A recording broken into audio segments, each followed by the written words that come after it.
Imaginez, en 1776, un bouquin de plus de 1000 pages fait trembler les trônes d'Europe sans tirer une seule arme. Pas de révolution sanglante, juste une idée. Une idée si puissante qu'elle va transformer, en quelques décennies, des paysans en ouvriers, des rois en actionnaires et des colonies en superpuissances industrielles. L'auteur, un Écossais solitaire, un célibataire endurci qui vivait encore chez sa maman à 50 ans. Son nom, Adam Smith. Aujourd'hui, on va voir comment ce type a lancé la plus grosse révolution silencieuse de l'histoire, celle qui continue de façonner nos vies, le capitalisme. Prêts à secouer quelques idées reçues, Adam Smith naît en 1723 à Kirkcaldy, un bourg côtier froid et vanté d'Écosse. Son père, douanier, meurt avant sa naissance. Sa mère l'élève seule, et ils ne se quitteront plus. Elle sera sa compagne de vie la plus fidèle. Génie précoce, il entre à l'université de Glasgow à 15 ans, où il dévore la philosophie et s'imprègne des idées de Francis Hutcheson, prônant la morale et la liberté de penser. Après Glasgow, Oxford l'ennuie profondément. On m'y interdit la liberté de penser, grogne-t-il, préférant ses propres lectures. On raconte qu'il était si absorbé qu'il parlait seul, oubliait son parapluie, et tomba un jour dans un tanneur en lisant. Un vrai savant distrait. De retour en Écosse, il enseigne la rhétorique, puis la morale. En 1759, il publie La théorie des sentiments moraux. Résultat, il devient célèbre sans avoir encore touché à l'économie. Le livre tourne autour d'un mot-clé, la sympathie.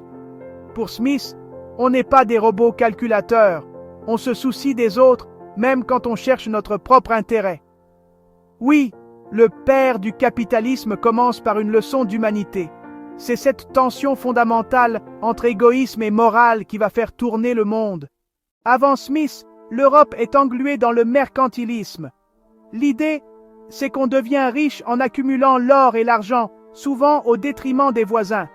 Colonies exploitées, monopoles, tarifs douaniers, voilà le décor d'un commerce vu comme un jeu à somme nulle. Smith déteste ça, il trouve ça étouffant et inefficace. En voyage en France, il rencontre les physiocrates et discute avec Quesnay et Turgot. Ils gardent leurs idées de liberté mais ajoutent une clé essentielle. Le travail, pas la terre, crée la richesse. L'étincelle est là. De retour à Kirkcaldy, il écrit 10 ans durant seul, dans une pièce face à la mer, peaufinant son chef-d'œuvre. Résultat, recherche sur la nature et les causes de la richesse des nations. Un pavé de 1200 pages, publié en 1776, l'année de l'indépendance américaine. Ce livre fera plus peur qu'un canon, car il va dynamiter les certitudes de son temps. Smith ouvre son livre avec une épingle. Une épingle, c'est banal, n'est-ce pas? Sauf si vous la fabriquez seul. Filer le fil, couper, pointer, tordre le bout. Un artisan tout seul fait à peine 10 épingles par jour. Smith montre qu'en décomposant le processus en 18 gestes simples, 10 ouvriers en produisent 48 000. C'est colossal.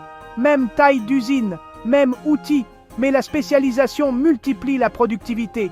C'est la division du travail, le premier turbo du capitalisme. Aujourd'hui, votre smartphone passe par 250 mains, 30 pays, 500 étapes. Vous pensez que c'est nouveau?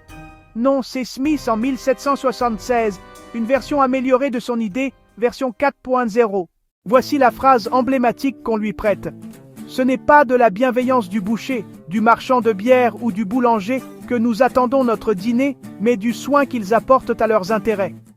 Traduction: quand chacun cherche son profit, le marché combine automatiquement les offres et les demandes. Le prix de la baguette baisse si trop de boulangers s'installent. Il grimpe s'il ferme. Aucun commissaire ne donne l'ordre, personne ne planifie. C'est la main invisible. Mais attention, Smith ne dit pas que l'égoïsme est moral. Il dit que, dans un cadre de justice et de concurrence loyale, il peut devenir socialement utile. Le truc magique, c'est la règle du jeu. Pas de monopole, pas de collusion, pas de pot de vin. Sans règle claire, la main devient vite un point. Smith démolit les barrières douanières avec une logique implacable. Pourquoi payer plus cher le BL local sous pluie alors qu'on peut l'importer beau et bon? Il invente l'argument de l'avantage absolu. Un pays devient riche quand il achète là où ça coûte moins cher et vend ce qu'il fait le mieux. C'est le fondement même du libre-échange. Il dessine un État, gardien de nuit, armée, justice, route, école publique, et c'est tout.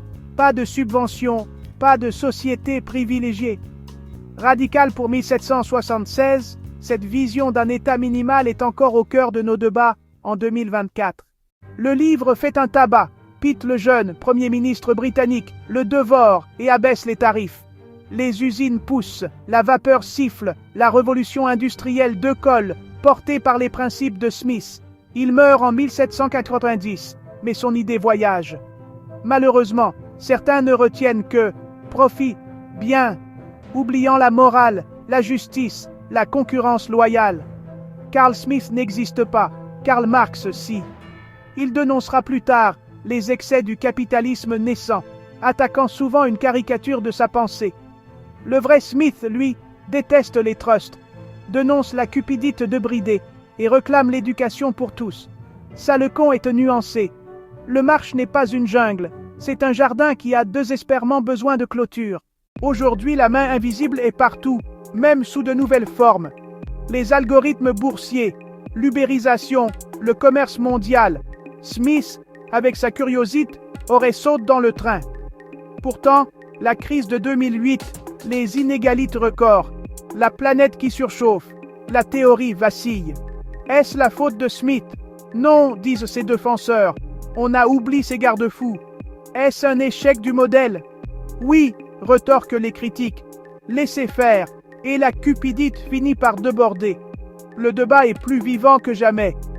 Et le plus drôle, c'est de voir TikTok fustiger le capitalisme sur un téléphone fabrique grâce à la division du travail mondial. Ironie de l'histoire, ce vieux penseur approuverait sûrement ce paradoxe. Alors, Adam Smith n'a pas inventé l'argent, ni le commerce, ni même le mot capitalisme. Il a inventé un récit puissant. Si chacun agit librement dans un cadre juste et réglementé, la société peut prospérer globalement. Une idée simple, mais pas simpliste, pleine de nuances. Elle a déplacé des montagnes, de charbon, d'acier, de données, et continue de modeler nos vies.